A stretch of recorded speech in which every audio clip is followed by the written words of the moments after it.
as I was trying to say before little man stole my entire story,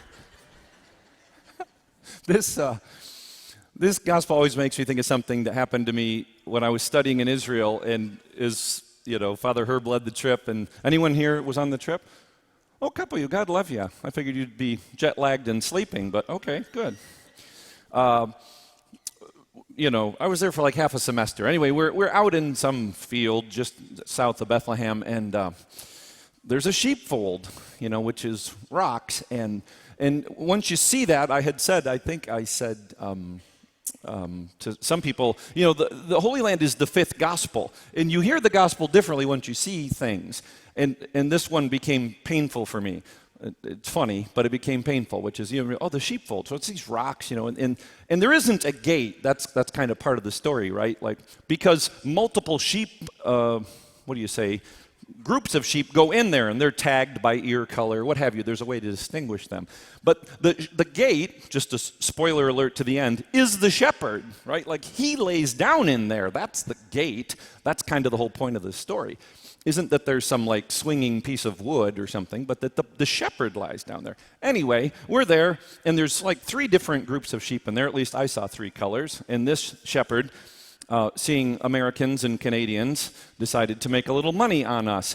And as he says to me, there were many ways I supported the local economy when I studied in Israel, but this was my favorite one, is he said, I can get just my sheep to come out of there. And as I was starting to say to the kids, my aunt and uncle had a hobby farm as I was growing up. In fact, my Aunt Sue's her 80th birthday party was last night, so it was great to be with her. That was a 50s theme. If you see pictures, I just want to tell you, I was dressed as like Lucky Luciano, the lounge lizard or something. So the hair, I worked hard on that. Anyway,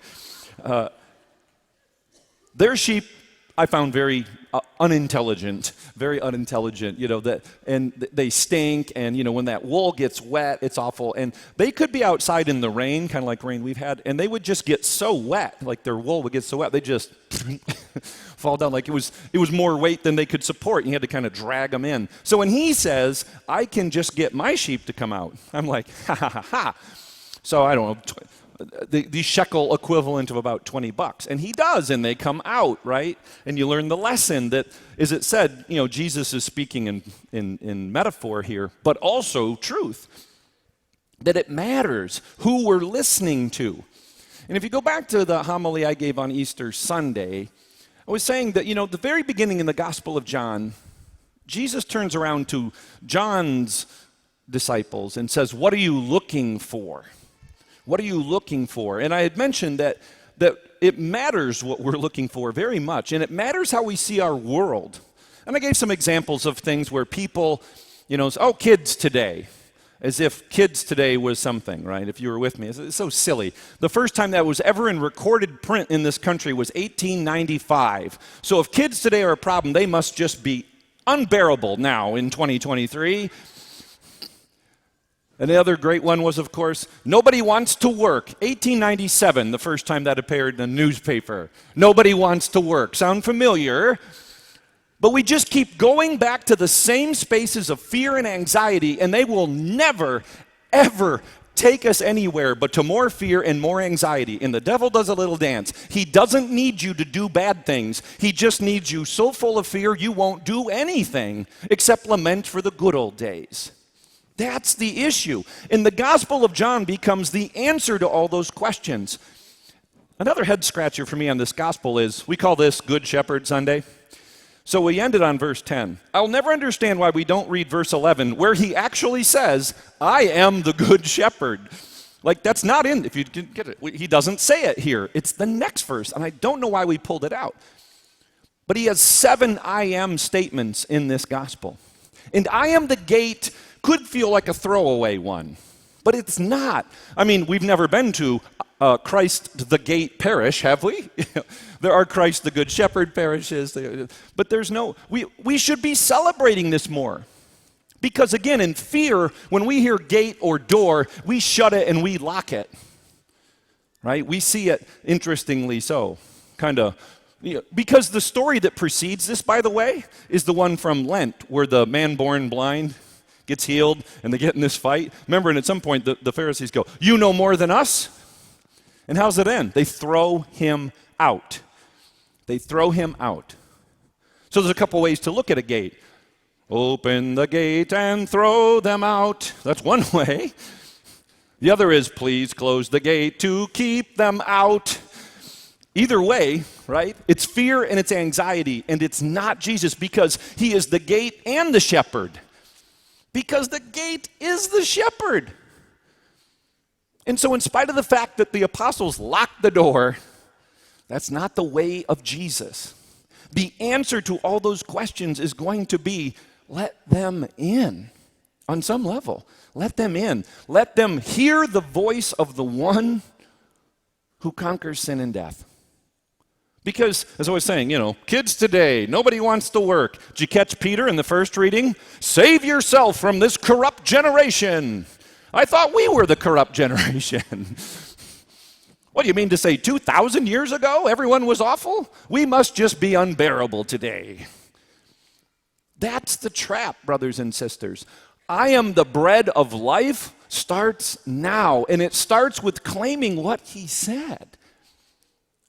I am the gate, he says. And it's not something to use to keep people out or to open to throw people out.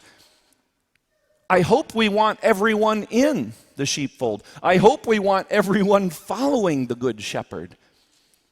And so then our challenge becomes to say, if the I am statements point us to the answers to real questions, what does I am the gate mean for us?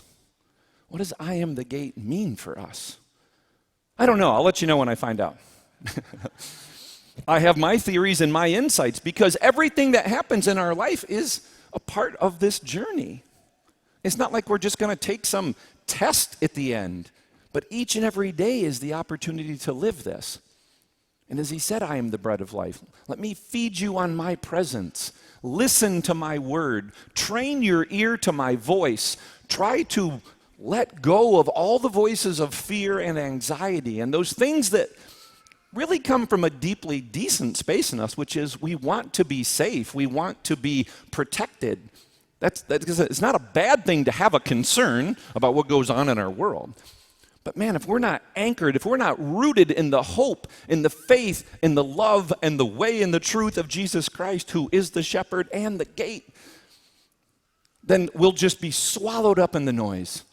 That's why I said the dark side does a dance. It doesn't need us to do bad things. It just needs us to be paralyzed in fear. And that's not the gospel. Amen? That is not the gospel. So as we prepare ourselves to move to the next I am the bread of life. Take this, all of you, eat of it. It is my body. It is broken for us. It is poured out for us, so that the lives we live each and every day, they're never going to be perfect, but they can be very faithful. And they become a reflection, an instrument, an example of the goodness and love of God, that people who are training their ear go, there it is. There it is. There's the gospel being lived out faithfully. I like it. And we're attracted to it. We move closer to it. That's what we do. That's why we come together.